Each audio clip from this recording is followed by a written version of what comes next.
Ada hablum minannas, juga ada hablum minallah. Dan ini yang ingin saya tanyakan.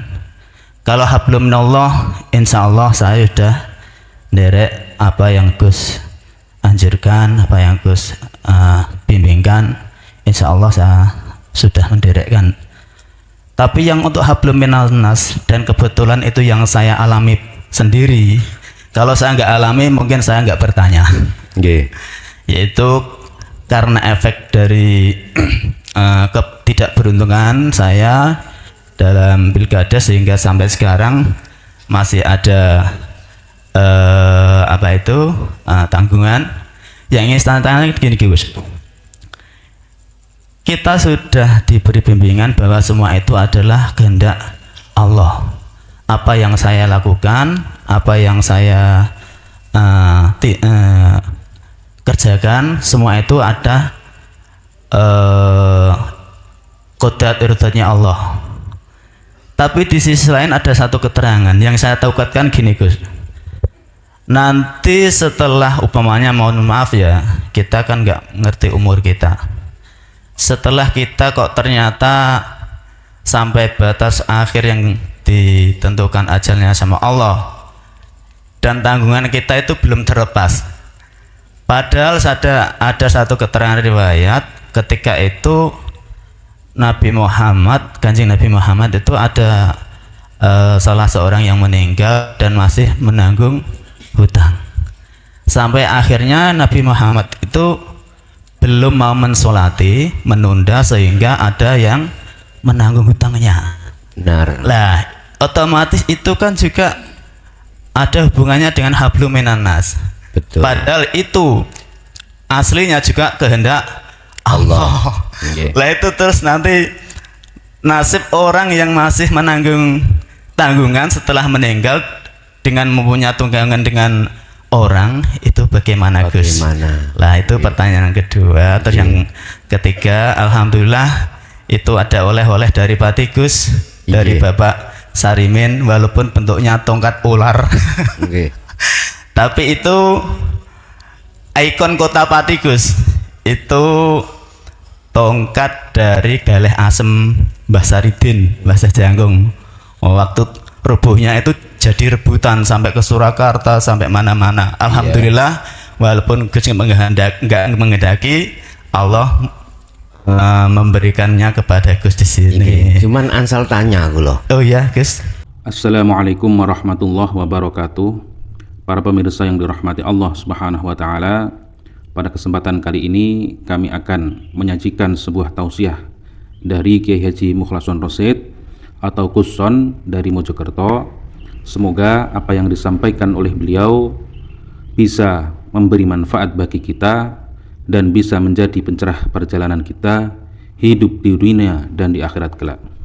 Semoga Kiai Haji Mukhlason Rosyid senantiasa diberikan kesehatan oleh Allah Subhanahu wa taala dan diberikan umur yang panjang sehingga dapat selalu membimbing kita ke jalan Allah Subhanahu wa taala. Amin ya rabbal alamin. Assalamualaikum warahmatullahi wabarakatuh. Waalaikumsalam warahmatullahi wabarakatuh. Kami dari Jamaah Pati Jawa Tengah sebelumnya minta maaf. Yang ingin kami tanyakan mungkin agak banyak sedikit, Gus. Yang pertama, membenarkan apa yang tadi Gus bilang bahwa semakin kita itu ngaji di sini itu semakin bingung, termasuk saya. Karena apa? Tadi jenengan ngendikan kalau Allah itu memang tidak butuh perantara karena memang maha kuasa. Saya juga bingung, dan itu juga benar, memang Allah maha kuasa dan tidak butuh perantara. Tapi di fakta-fakta pengajian dan itu juga umum bahwa turunnya wahyu Al-Quran itu juga Allah pakai perantara yaitu malaikat Jibril. Ada juga yang enggak perantara disebut hadis qudsi. Nah, itu kan berarti ada kalanya Allah itu pakai jasa perantara yaitu malaikat Jibril, ada kalanya Allah enggak pakai perantara alias langsung.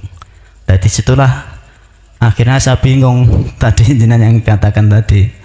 Itu juga ada di keterangan Al-Quran kalau nggak salah Al-Ma'idah 35. Itu kalau kurang lebihnya, wahai orang-orang yang beriman, bertakwalah kepada Allah dan berjihadlah di jalannya supaya kamu beruntung. Itu kalau nggak salah itu yang menguatkan untuk kita berwasilah. Makanya tadi saya juga bingung. Nah, mohon nanti dijelaskan supaya kami nggak bingung. Saya sendiri yang pertama itu. Terus yang kedua ada hablum minannas, juga ada hablum minallah. Dan ini yang ingin saya tanyakan. Kalau hablum minallah, insya Allah saya sudah derek apa yang Gus anjurkan, apa yang Gus bimbingkan, insya Allah saya sudah menderekkan. Tapi yang untuk hablum minannas, dan kebetulan itu yang saya alami sendiri. Kalau saya nggak alami, mungkin saya nggak bertanya. Yaitu karena efek dari ketidakberuntungan saya dalam pilkada, sehingga sampai sekarang masih ada tanggungan. Yang ingin saya tanya gini Gus, kita sudah diberi bimbingan bahwa semua itu adalah kehendak Allah. Apa yang saya lakukan, apa yang saya kerjakan, semua itu ada qodrat iradanya Allah. Tapi di sisi lain ada satu keterangan yang saya taukatkan gini Gus. Nanti setelah umpamanya, mohon maaf ya, kita kan nggak ngerti umur kita. Setelah kita kok ternyata sampai batas akhir yang ditentukan ajalnya sama Allah, dan tanggungan kita itu belum terlepas. Padahal ada satu keterangan riwayat ketika itu Nabi Muhammad, Kanjeng Nabi Muhammad itu ada salah seorang yang meninggal dan masih menanggung hutang. Sampai akhirnya Nabi Muhammad itu belum mau mensolati, menunda, sehingga ada yang menanggung hutangnya. Benar. Lah, otomatis itu kan juga ada hubungannya dengan hablum minannas. Betul. Padahal itu aslinya juga kehendak Allah. Lah itu terus nanti nasib orang yang masih menanggung tanggungan setelah meninggal dengan mempunyai tunggangan dengan orang itu bagaimana Gus? Lah itu pertanyaan kedua. Terus yang ketiga, alhamdulillah itu ada oleh-oleh dari Pati Gus, dari Bapak Sarimin, walaupun bentuknya tongkat ular. Tapi itu ikon kota Pati Gus. Itu tongkat dari Galeh Asem Mbah Saridin, Mbah Janggung. Waktu rubuhnya itu jadi rebutan sampai ke Surakarta, sampai mana-mana. Alhamdulillah, walaupun Gus nggak menghendaki, Allah memberikannya kepada Gus di sini. Cuman ansal tanya aku loh. Oh ya Gus. Niki kok bentuk sing ndasi kok persis. Loh, belum tak terus nih. Apa kok dibungkus ngono lho? Itu yang arsiteknya ada di depan Gus. Ada di depan. Terima kasih sebelumnya, minta maaf. Assalamualaikum warahmatullahi wabarakatuh. Sebetulnya sih aku sudah paham. Cuman untuk melengkapi kepahamaku tak takakno ngene lho. Bon. Wasilah itu wajib. Wasilah itu wajib bagi siapa? Ayatnya jelas tentang wasilah di dalam Al-Quran. Wajib Anda untuk bisa bertemu Allah harus memakai wasilah. Wasilah itu mau tadi loh apa? Lantaran. Apa sih bahasa Indonesia lantaran itu? Ya lantaran ya, lantaran. Disinilah Bapak Ibu ada dua iman. Ada dua kacamata manusia dalam hal tentang kekuasaan Allah. Ada seorang manusia yang imannya itu masih melihat makhluk. Contoh, seorang ada yang meyakini apa yang kutausiahkan itu, sekalipun itu pembelajaran dinul haq, imannya itu menuduh saya yang menyampaikan. Karena apa? Karena difungsikannya mata atau ainul basyariyah, mata fisik. Anda mendengarkan tausiah saya dan Anda melihat fisik saya. Anda melihat fisik saya itu dengan mata zahir. Padahal Anda yakin kalau ini ajaran dinul haq. Akhirnya memakai satu sistem di mana sistem itu Allah ngelantarke mukhlason. Lah ngeten nggih? Karena Anda memakai mata dua. Mata dua. Anda yang sudah mengikuti atau sudah hatinya masuk di dalam dinul haq. Tapi Anda bila mana tidak tergolong orang yang tidak memakai, tidak menerima dinul haq, beda. Iku nafsu sing ngomong dilantarke dilewatno mukhlason. Iki Anda yang nggak eksis, nggak bisa menerima. Ada golongan yang seperti itu. Lah, yang pertama tadi Bapak Ibu yang bisa menerima imannya belum benar. Masih menuduh selain Allah. Artinya selain Allah dicampur diikutkan dalam hal masalah ini. Padahal satu ayat wala taj'al la taj'al ma'allah ilahan akhara. Jangan ada selain Allah di dalam hatimu. Berarti di sini tadi wasilah. Satu sisi wajib bagi Anda berwasilah kepada Allah. Cuman jenengan yang jenengan tanyakan, Allah berwasilah terhadap makhluknya. Lah gitu toh. Contoh, Allah menyampaikan wahyunya terhadap Nabi Muhammad lewat malaikat Jibril. Apakah di situ Gusti Allah gak mampu nang langsung Muhammad? Kok katik make wasilah? Yun sewu Pak Bu. Tinggal kita memandang dari mana Pak? Kalau kita memandang Allah tanpa wasilah, mohon maaf, andai kata dalam diriku nggak ada Allah, bisa tah aku njeplak dewi, cangkem iki bisa gacor dewi, sakit tah makhluk? Mboten sakit, karena makhluk sifatnya la haula wala quwata.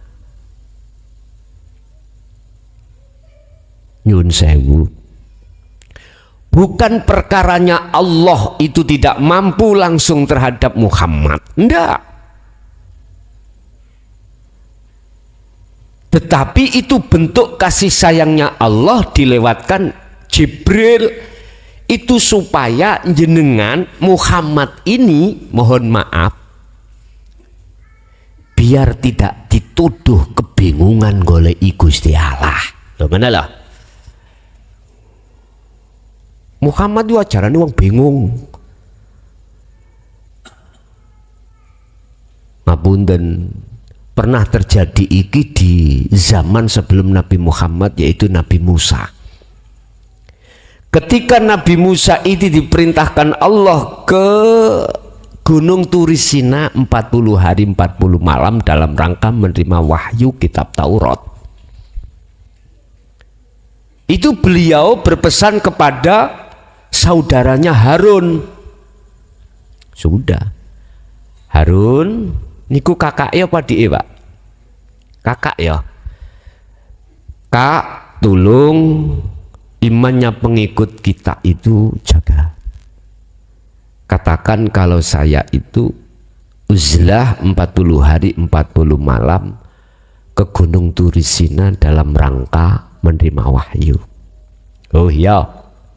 Nah, di situ di tengah masyarakat yang tidak seiman dengan Nabi Musa berkata, "Deloken Musa, bingung golek pangerane tutuk gunung."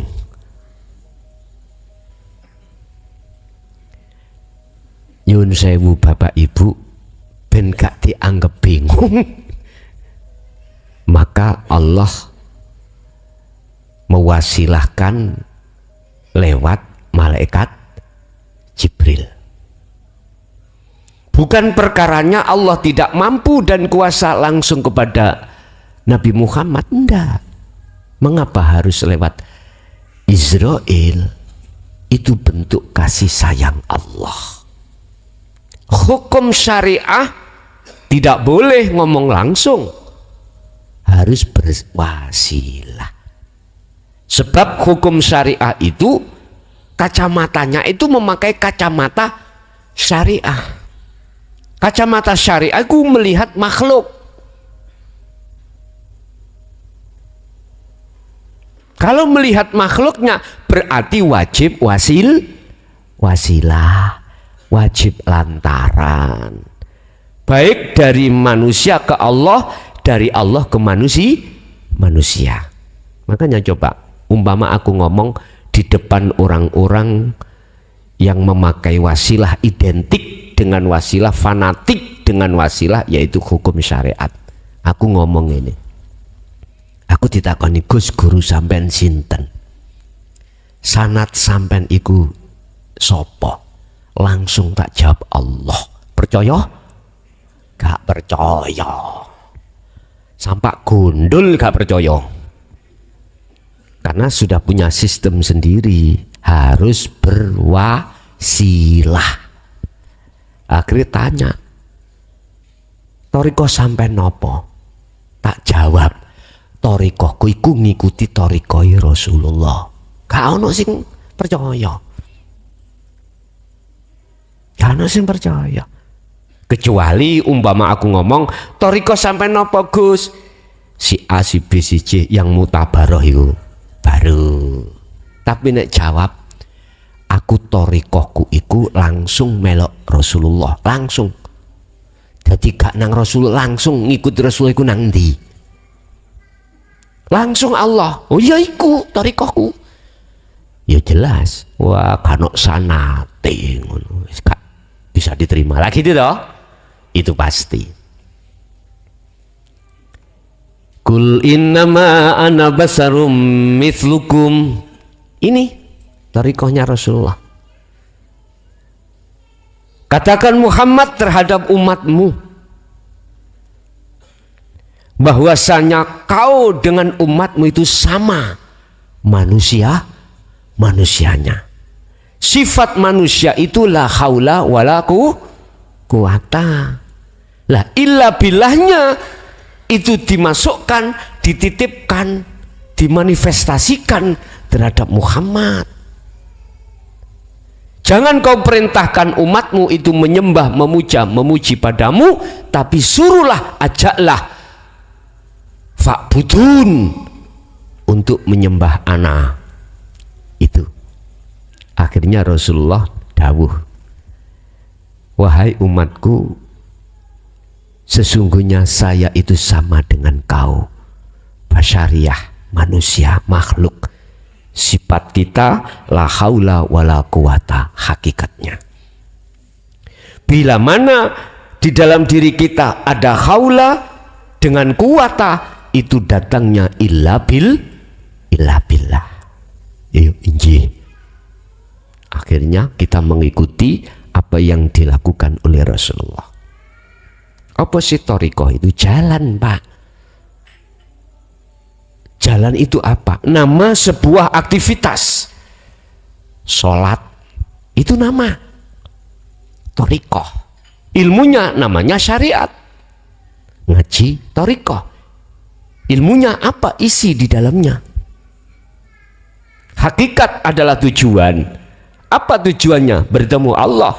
Artinya segala aktivitas yang dilakukan oleh Nabi Muhammad, beliau dasari dengan hakikat tujuannya bertemu Allah. Kerja bukan cari uang, Pak, tujuannya. Kerja untuk menemui Allah. Siapa yang melakukan ini, gajinya ya katut dewi. Gitu loh maksud saya. Otomatis itu, Pak, otomatis. Makanya jangan kau niati kau kerja itu mencari gaji, tapi niatlah ibadah. Itu toh maksud wong syariat, tapi gak ngerti carane. Nek gak dibayari ngamuk. Tujuan aku ibadah, nyembah Allah lewat kerja. Tetapi jikalau tidak digaji ngamuk. Amplope kurang akeh titik ngono nggerutu. Lakare ngono gak baudal rek. Seperti itu. Karena merasa diri kita yang melaku lah jaring ibadah cung. Niate. Lha tiba itu ta mbak Gusti Allah. Jare niatmu itu ngibadah nang aku, nyembah nang aku. Lah kok bayarane tak longi. Asale 20 juta dadi 15 juta kok ngerutu. Gak cocok. Nah, niki Pak terjadi. Kula wis gak wis.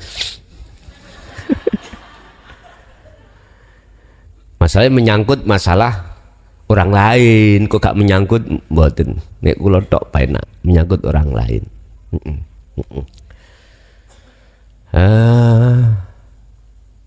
Itu pertanyaan pertama tadi.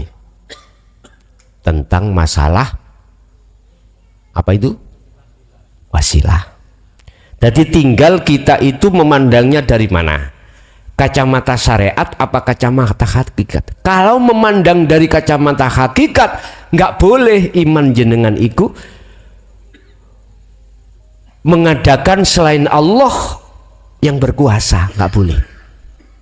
Walaupun secara fisik syariat itu malaikat Jibril, cuman tatkala Allah tidak ada di situ, hidup dalam Jibril, apa bisa Jibril dengan sendirinya? Sama dengan apa yang terjadi pada diri saya. Tanpa Allah di sini gak mungkin cocotku iso ngomong. Tahu cocot dia? Cangkemku bisa gacor. Tanpa Allah gak mungkin. Tinggal Anda melihatnya dari sisi mana. Kalau melihat dari sisi hakikat, jelas guru sampean Allah langsung. Kak adik wasilah. Sama masih sekarang Allah sekarang langsung.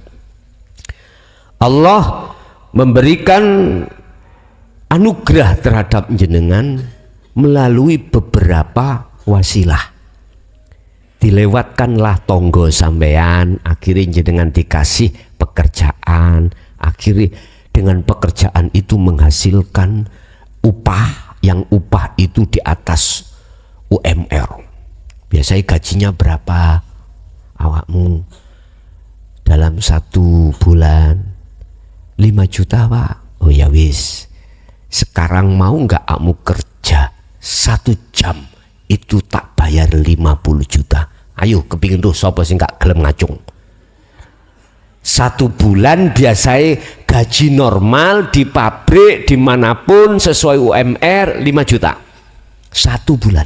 terus Anda ditawari seseorang itu 1 jam dibayar 50 juta, mau nggak? Kulo pernah. Orang pasti ngacung, Pak. 50 juta dalam satu jam. 50 juta. Pernah terjadi pada diri saya. Ngacung, Pak. Siapapun manusia mesti ngacung. Loh, ketika itu datang, tinggal kita memandang siapanya. Kalau memandang makhluknya, ya si A ini yang memberikan anugerah. Allah memberikan rezeki saya 50 juta dari si A ini. Allah ngelantarkan lewat si A. Bahasa ini bahaya miturut kacamata hakikat dan tidak bahaya menurut kacamata syariah. Letak bahayanya di mana, Bapak Ibu? Kita telah mengadakan selain Allah itu bisa berperan, sekalipun dijadikan sebagai wasilah atau lantaran. Iya, kita secara nggak langsung menuduh Allah itu Allah minta tolong terhadap makhluknya, dijadikan sebagai wasilah. Karena apa sih syariat kok ngomong wasilah wajib? Akal, bos. Akal ngomong. Kalau Allah tidak mewasilahkan terhadap si A, nggak mungkin saya dapat anugerah atau rizki langit itu, Pak. Kalau si A tidak ke saya, nggak mungkin aku dapat anugerah dari Allah. Berarti saya menuduh si A ini punya peran, Pak. Paham? Ini letaknya secara pandangan hakikat, kita masih tertuduh teringgapi syirik khafi. Ini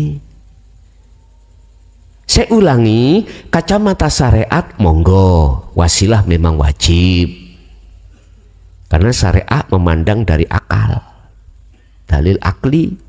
Kalau hakikat, mohon maaf, bila mana seperti ini itu masih terhukumi syirik khafi, harus naik ke atas sedikit. Apa? Ya harus melihat Allahnya. Konteks iman di dalam hati harus mengatakan Allah, tidak boleh si A. Walaupun secara lesan mengatakan si A, tapi konteksnya hati iman, maksudnya si A adalah Allah subhanahu. Loh, kalau gini benar. Satu. Dua. Pertanyaan nomor 2, apa mangre? Hablum minan nas dan hablum minallah. Pertanyaan bagaimana yang punya hutang terus isdet? Gitu, Pak ya? Oke. Mengapa harus muncul hadis-hadis ya as-sunnah, dan di situ yang tertinggi nilainya adalah soheh, ya, soheh dan hasan.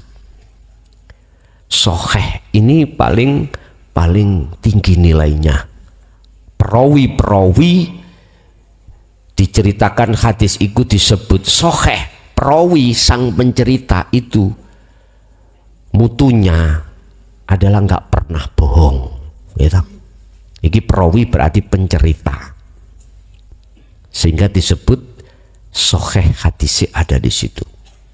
Lah, apa maksud adanya as-sunnah? Padahal ini terjadi setelah Rasulullah wafat. Lah ngeten nggih? Setelah Rasulullah wafat disebut hadis, sesuatu yang baru datang. Artinya sejarah cerita tentang Rasulullah itu bagaimana, akhirnya muncul namanya as-sunnah. As-sunnah. Dan ini para pencerita, para perawi itu yang bertahap-tahap tingkatannya. Ada yang soheh, rawinya itu dijamin 100%, mudun setitik hasan, dan begitu terusnya mudun pelek ada yang namanya hadis mardud atau hadis yang doif, hadis yang apa, yang sangat lemah pun. Itu tergantung, ada kaitannya dengan sang perawi. Oke, di sini mengapa harus ada hadis? Padahal sebelum al-hadis as-sunnah itu ada payung hukum yang tertinggi adalah Al-Quran. Tidak hanya as-sunnah, ada lagi ijma' qiyas sekarang, Pak. Ijma' qiyas. Mengapa harus ada itu? Itu sementara dibuat muqabbalah, perbandingan. Jikalau ada hadis yang sifatnya itu bertolak belakang terhadap Al-Quran, maka tidak boleh. Begitu juga di dalam Al-Quran antara wahyu satu dan yang lain, manakala ada benturan, ini pun tidak boleh. Nggak boleh. Bahkan sampai ijma' qiyas. Ijma' qiyas itu apa sih? Kitab-kitab itu, Pak, yang dihasilkan dari para masyayikh, ditulis. Makalah-makalah dari masyayikh ditulis. Lah masyayikh bermakalah itu karena beliau itu juga ada referensinya, Al-Quran as-sunnah, ditulis. Akhirnya jadilah ijma' qiyas. Nah, terus tentang hablum minan nas dan hablum minallah, ini juga masuk baik di dalam Al-Quran, Al-Hadis, ijma' qiyas, masuk semuanya. Dan ini tidak boleh bertentangan antara pedoman hukum yang tertinggi dari Al-Quran sampai ijma' qiyas, nggak boleh ada pertentangan. Sama, Pak, undang-undang kita di Indonesia. Mulai yang paling atas hukum kita, KUHP, ya, mudun-mudun undang-undang dari keputusan presiden, keputusan gubernur, keputusan menteri, keputusan bupati, gubernur, keputusan presiden, keputusan bupati, keputusan terakhir adalah kepala desa. Pejabat-pejabat pejabat-pejabat politik ketika mengeluarkan undang-undang, mulai kepala desa disebut perdes, ya, peraturan desa tersebut yang muncul putusan itu dari kepala desa tidak boleh tabrakan dengan perbub, ya, sampai ke atas nggak boleh. Nggak boleh, Pak, ini sesungguhnya nggak boleh.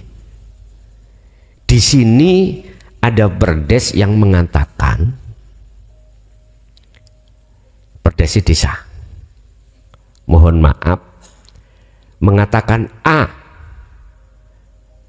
Lah A ini tidak boleh bertolak belakang dengan perbub. Nah ini tidak boleh. Perbub ya harus A. Begitu seterusnya ke atas. Laksana seperti itu. Hablum minan nas, hubungan antara sesama manusia yang diterangkan di dalam Al-Quran sama dengan apa yang dituangkan di dalam as-sunnah ataupun ijma' qiyas, harus sama. Artinya tidak ada tabrakan atau berbenturan, tidak boleh. Sekarang hubungan manusia dengan manusia yang lain, saya bisa mengatakan secara hakikat, tidak mengatakan secara syariat. Kalau mengatakan syariat, tafsirannya ganda-ganda, Pak. Kalau secara hakikat itu cuman tunggal, tentang hablum minan nas. Endi sing disebut hablum minan nas? Hubunganmu roh, ya, terhadap selain Allah, dan atau hubunganmu jasad terhadap jasad. Mana hablum minan nas iki? Jasmaniahmu hubungannya dengan selain Allah. Bagaimana menjadi fid dunya hasanah? Dunyonmu bagus, jasadmu harus kau depan, harus kau hadapkan terhadap urusan selain Allah.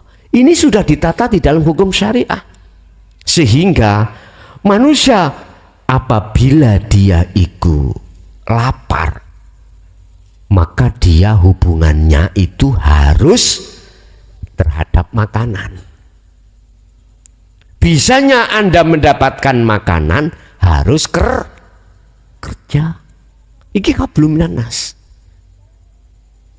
Dan atau jenengan iki dengan cara apapun sehingga mendapatkan satu mata uang dijadikan pembelian, alat pembelian terhadap beras atau apa yang kau butuhkan makan itu. Ini maksudnya hablum minan nas. Nah, secara umum hablum minan nas kan antara si A dengan si B. Secara hakikat hablum minan nas itu adalah hubungan jasadmu terhadap jasad yang lain. Artinya jasad yang lain ini tidak dititik beratkan terhadap orang. Apa yang kau butuhkan secara jasmani? Jasmani hubungannya apa? Kebutuhan minum, ya air. Makan, ya nasi. Itu hablum minan nas. Uang, ya uang. Kerja, ya kerja. Itu hablum minan nas. Lah, hablum minallah, ruhaniyahmu hanya pada Allah. Artinya jangan kau ikut campurkan ruhaniyahmu, kebutuhannya sama dengan kebutuhan jasmaniyahmu. Ojo. Saya tanya, ruhaniyah lapar, dahaga, minumnya bukan air, makanannya juga bukan nasi, itulah jasad. Loh, ketika jasadmu membutuhkan duniawiyah, ruhaniyahmu jangan ikut campur. Hablum minallahmu iku langsung Allah. Bagaimana pertanyaannya ketika mati Anda masih menanggung hutang pada orang lain? Sekarang aku tanya, orang kalau sudah hablum minallah, makrifat, orangnya mana? Ada enggak? Tidak ada. Kalau tidak ada, apa bisa dia hutang pada orang? Sesuatu yang tidak ada itu hutang pada sesuatu yang tidak ada. Bisa enggak terjadi? Nyun sewu. Iki apa Pak? Iki gede jerone legi.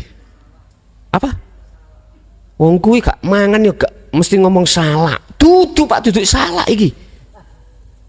Apa iki? Hah? Matoa. Lah, ketara nek desong namanya. Matoa gak ero. Aku ruku ya lagi sampean kandhani matoa. Wis. Iki matoa. Iki makhluk ya, sifatnya la haula wala quwwata. Oke. Iki kacamata.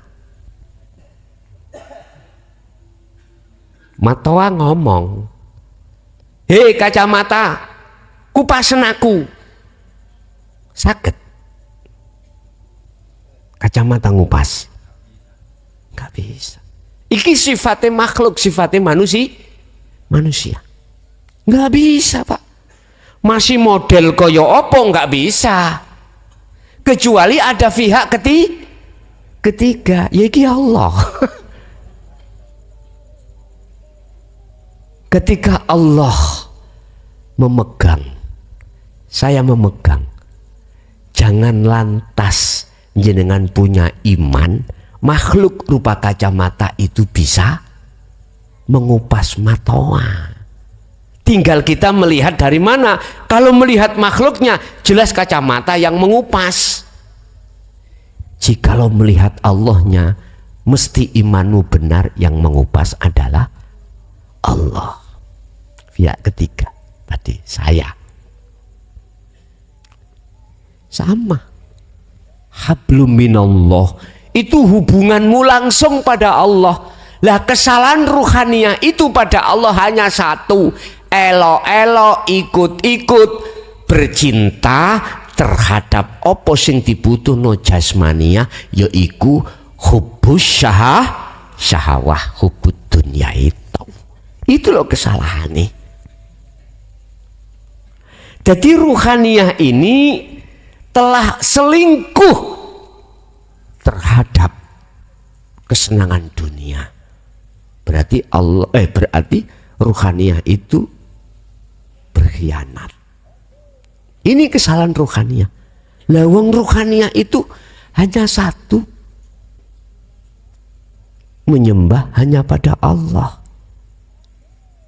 Lah kebutuhan ruhaniyah itu nggak sama dengan kebutuhan jasmania. Ruhaniyah yang dibutuhkan adalah munsewu, yang namanya takwa itu ilmu, amal, istiqomah. Ilmu pengajaran Allah tentang dinul haq, amal khalwat dzikir, sehingga jenengan wirid menuju warid sampailah pada liqa makrifat Allah. Ini ruhaniyah, gak lanang gak wedok, yo hanya itu. Nek jasmania, kepinginane macam-macam, Pak. Sing durung rabi pingin ndang rabi, sing wis rabi kepingin rabi. Lah wis tah nek nuruti kebutuhan jasmani, nyun sewu, Pak, permisi, nggak ada habisnya. Ayo simbah iki sing umur 80.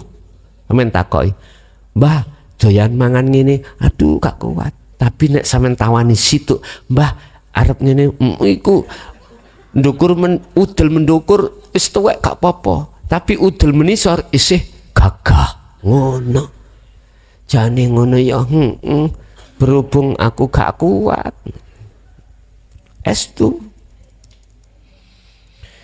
Allah, hatta zurtumul maqabir, marine iku nek wis dipatoki loro. Selesainya kalau kita sudah mati baru selesai.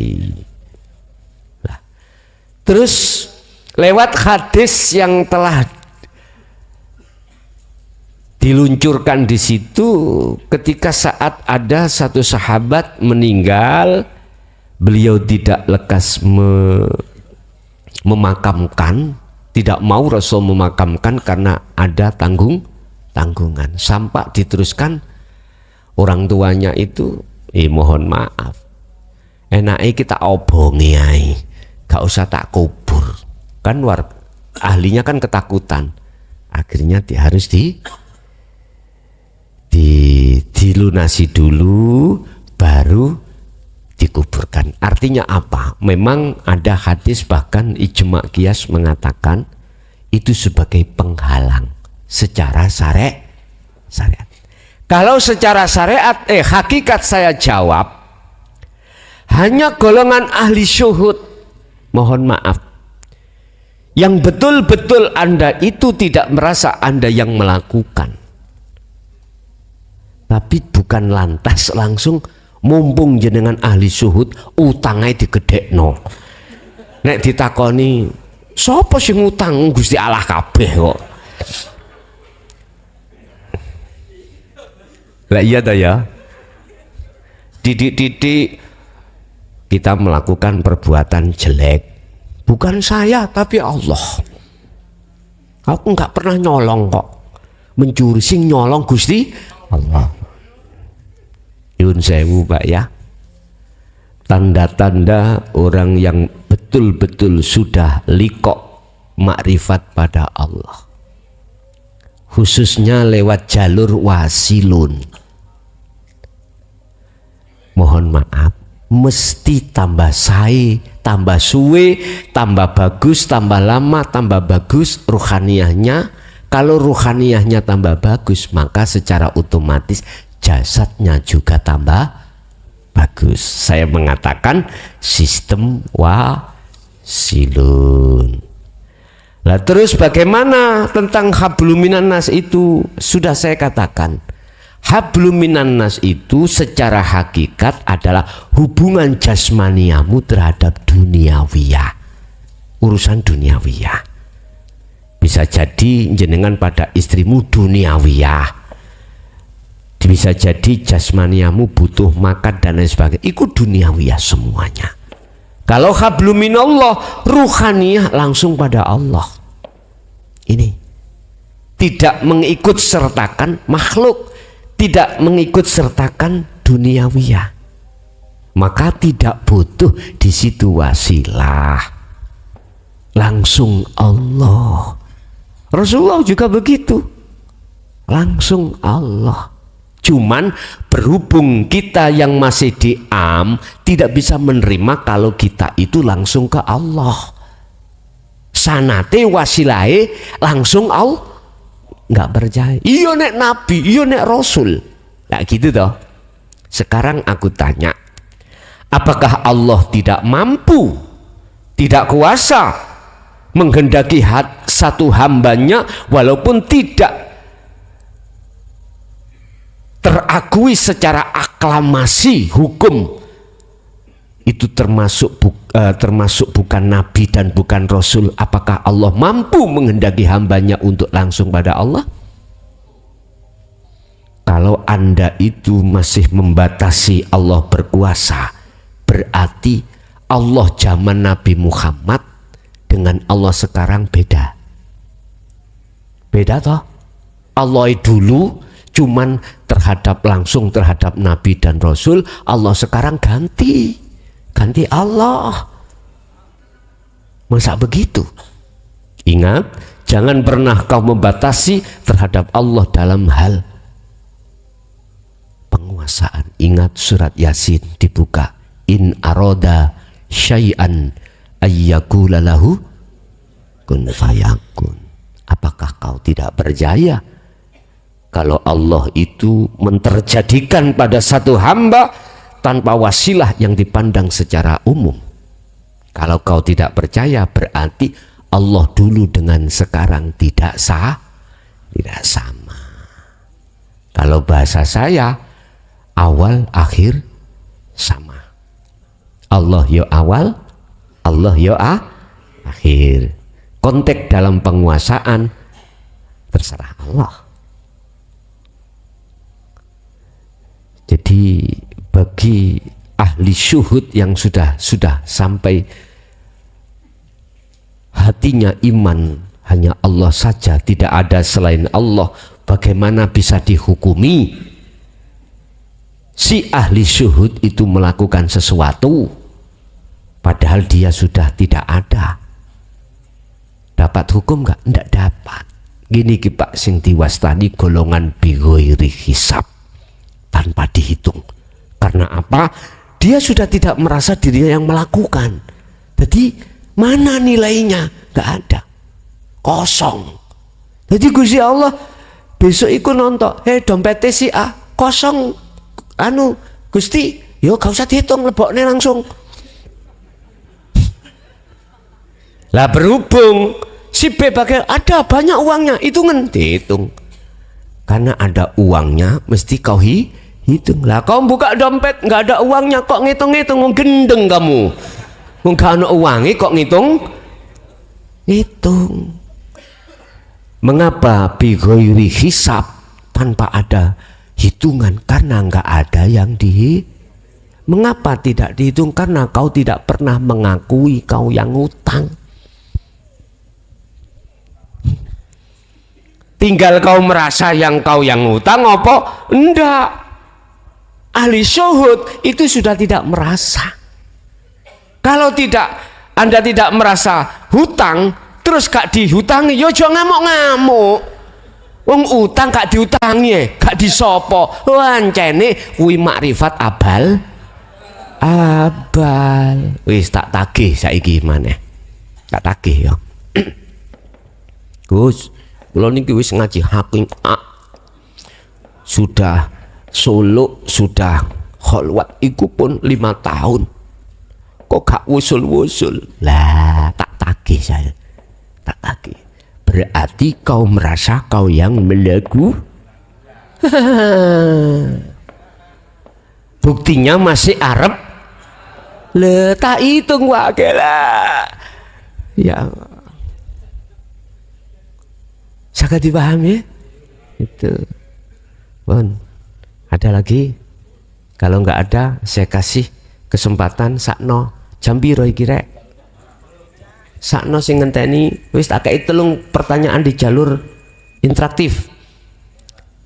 Silakan di jalur interaktif untuk menghubungi kami di 082 141 295 309. Cukup 3 pertanyaan. Satu orang tanyanya 1.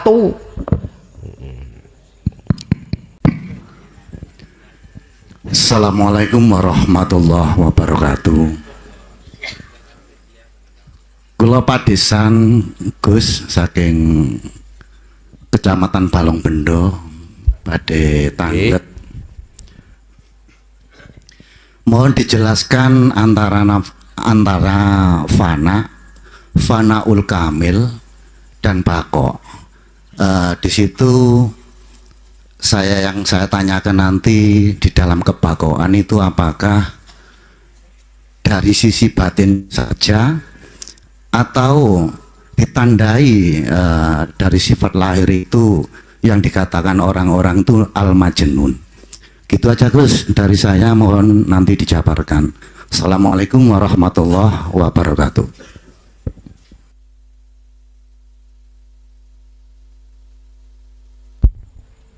Tanda di musyahadah itu baik musyahadah fana, kamil, bako sama. Sudah tidak berlakunya hukum makhluk yang dilakukan atau digerakkan, dan sudah tidak berlakunya hukum yang menggerakkan. Hanya berlaku ana, ingsun, aku, Allah yang segala-galanya. Cuman tanda di situ hanya kalau yang musyahadatul fana, wilayah zona musyahadah itu lebih kecil daripada tidak. Dalam 1 hari 1 malam terhitung 24 jam hitungan di Indonesia, lebih sedikit Anda itu di zona musyahadah. Itu di musyahadatul fana ya. Kelas kekasih Allah di fana.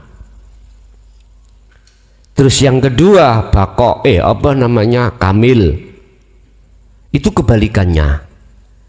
Dalam 24 jam itu Anda di posisi musyahadah lebih besar daripada tidak.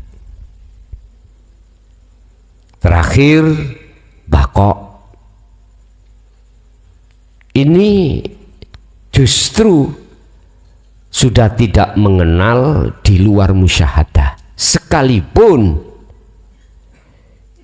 dia ditaruh di muhadharah ataupun ditaruh mukasyafah.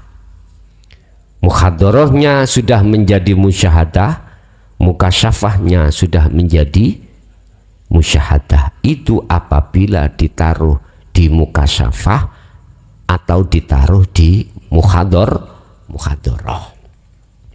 1 dan 2 itu dimasukkan sebagai kelas atau tanda makom mahfud. Yang bako itu diletakkan kelas atau tanda maksum. Ini ya, tinggal dikembalikan pada diri kita. Kita untuk sementara waktu diletakkan Allah di mana. Ketiga-tiganya ini adalah kekasih Allah. Kekasih Allah. Kekasih Allah itu kekasih di mana sudah sampai pada makom musyahadah, makom ma'rifatullah. Bahasanya dia ketika suluk ya, itu sudah ada warid, sudah liqo pada Allah. Walaupun liqonya itu Anda itu 1 menit, bahkan 1 kedep, 1 detik, habis itu turun lagi. Ini termasuk kekasih Allah. Lah, dia bisa sampai ke musyahadah walaupun 1 detik, itu kan sudah syaratnya itu sudah Anda penuhi. Sudah Anda penuhi syaratnya. Persyaratan untuk bertemu Allah ada 2. Apa? Terus dan terus selalu hatimu itu berzikir. Kalau bahasa Quran disebut falyamal amalan sholihan. Ruhaniyah ini selalu berbuat baik, beretika, berakhlak ilahiyah pada Allah. Berarti berangkatnya dari sirul asrar. 2, wala yusyrik bi'ibadati rabbi ahada. Rasa keakuan, iman keakuan diri yang berzikir itu lepas. Karena itu makhluk. Wala yusyrik. Jangan kau menyekutukan Allah Tuhanmu waktu kau suluk. Jadi gak usah sampai niku robito terhadap makhluk, bos. Nambah-nambahi persoalan dayo. Jangan. Robitohmu itu apa sih robitoh? Menghadapkan wajah ruhmu iman pada Allah, itu robitoh. Jangan kau selewengkan terhadap yang lain, bos. Jangan. Harus kepada yang Maha Esa, Allah Subhanahu wa ta'ala secara orang Islam. Jangan kepada makhluk. Walaupun makhluk itu mengatakan bisanya kau sampai pada Allah lewat aku.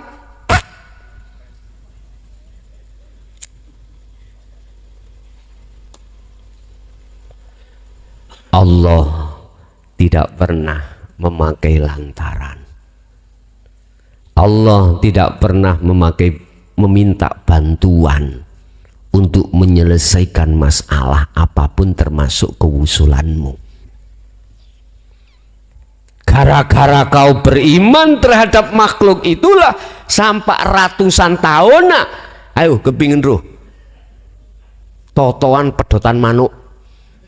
Iya gak apa-apa, aku punya manuk bekotut pedotan. Nggak bisa. Ya bunayya la tusyrik billah inna syirka la zulmun azim. Jikalau di dalam hatimu, hei anak putuku, jangan kau mengadakan Tuhan selain Allah. Artinya jangan ada di dalam hatimu selain Allah itu. Jikalau ada, gelaplah dirimu. Inna syirka, saat temeni kau mengadakan selain Allah, ikulah zulmun azim, akan menjadikan gelap hatimu. Ini nek sik gak percaya, mbure gak ero aku. Sebab melihat dari zaman-zaman dulu, Pak, gak seperti ini kita dibuka belak-belakan, gak ada. Ya Allah, murid-murid santri biyen, Pak, semuanya itu ngelundasi. Kalau nggak salah berapa? 25 tak takon. Lah pondasmu kok keco iku? Apa tak kakean utang? Mboten. Lah apa? Bingung ngrungokno ngaji pean jadi. Walah, gak paham. Tahun 2000 sampai 2005 seperti itu. Ngeluh kabeh. Sama dengan yang dulu-dulu kita ngangsu terhadap guru akhirat kita, mursyid-mursyid kita nggak buka seperti ini. Jadi nggak ada kemajuan. Sampai puluhan tahun belum menemukan maksud isaroh dari sang guru. Tapi olehnya dia itu tetap wirid terus, tidak menutup kemungkinan inilah tidak memakai sistem ilmu, ndak memakai otodidak. Tahu otodidak? Ngelakoni tapi gak roh jedule, wis pokoknya dilakoni, akhirnya ketemu. Ibarat orang gak ngerti ilmu elektro, ndawandani radio rusak, jauh tekai, suwe-suwe ya ketemu. Loh, di situ otodidak.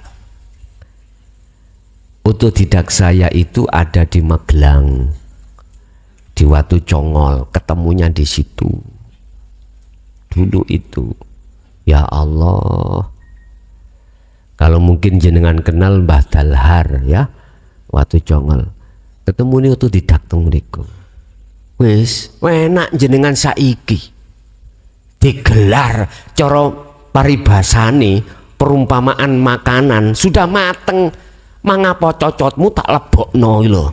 Ngono. Ngono iku ana sing mingkem, Pak. Kadang-kadang sing gregetno wis dimplok disemburno raiku. Ya Allah, ada yang seperti itu. Aku yo mikir, apa disemburno nang raiku yo? Apa kepahitan?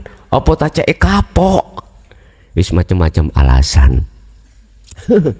Wis, yes, alhamdulillah ya si enek sing ngecapi terus dilek. Tak takoki, lah lapo iki kok gak elem iki sate kambing enak. Jawabane sederhana, kula terkesan darah tinggi. Oh ngono ta. Jadi bukan salah satenya, Pak, tapi salah kita sendiri ada unsur penyakit darah tinggi gitu. Nah terus bagaimana? Ya hilang ngono darah tingginya dhisik, baru kau ketemu. Bukan sate iku sing salah, yo raimu masalahnya ada penyakitnya. Wong kopi enak legi kok gawe kok pahit ae. Alasane katanya adat diabetes lah ngono nggih. Oke, lah mesti nih diabetes iku sing kok hilangno, bukan sing kok salahno itu gula nih. Sakno saiki kula dodol gula niku, Pak. Nggih. Bu kok gak payu? Yo akeh wong jarine apa jenenge diabetes. Susu sakno dodol ngono kuwi rek. Disalah-salahno ae sing namanya gula iku. TV yang ngono. Gula maneh sing disalahno. Sama to. Kuwi ku nyalahno iblis ae terus. Sakno iblis digawe kambing hi. Padahal asline raimu dhewe. Ngono. Wis golek ana sing sejati kuno. Nek wis ketemu sing sejati liko, mongko kamu gak nyalahno iblis. Ternyata iblis sampai dirimu ya padha ae. Oke, teng mriku ada beberapa tanda fana, kamil, baqo, durasi yang paling mudah. Alhamdulillahirabbil alamin. Demikianlah tausiah dari Kiai Haji Mukhlason Rosyid, yang mana beliau adalah pengasuh Pondok Pesantren Jaya Baru yang terletak di daerah Mojokerto, Jawa Timur. Tepatnya yaitu ada di Kecamatan Bangsal, Desa Sumbertebu, Jalan Perjuangan, Gelonggongan. Beliau adalah ulama sufi, ulama tauhid yang mengajarkan ilmu-ilmu tauhid dan tasawuf, yang mana dalam ilmu ini juga berkaitan dengan ilmu leluhur Jawa yang mengutamakan ajaran kebatinan atau ilmu ruhani. Dan ilmu tasawuf tauhid ini mengajarkan supaya manusia tidak tersesat nantinya. Tahu sejatinya diciptakan itu harus bagaimana, dan ketika sudah meninggal harus ke arah mana jalannya. Semoga apa yang disampaikan oleh beliau Al-Mukarram Kiai Haji Mukhlason Rosyid benar-benar bisa memberi penerangan bagi kita yang buta akan pengetahuan dan gelapnya perjalanan untuk menempuh ke jalan Allah Subhanahu wa taala. Demikian, semoga bermanfaat. Wa'afu minkum. Wassalamualaikum warahmatullahi wabarakatuh.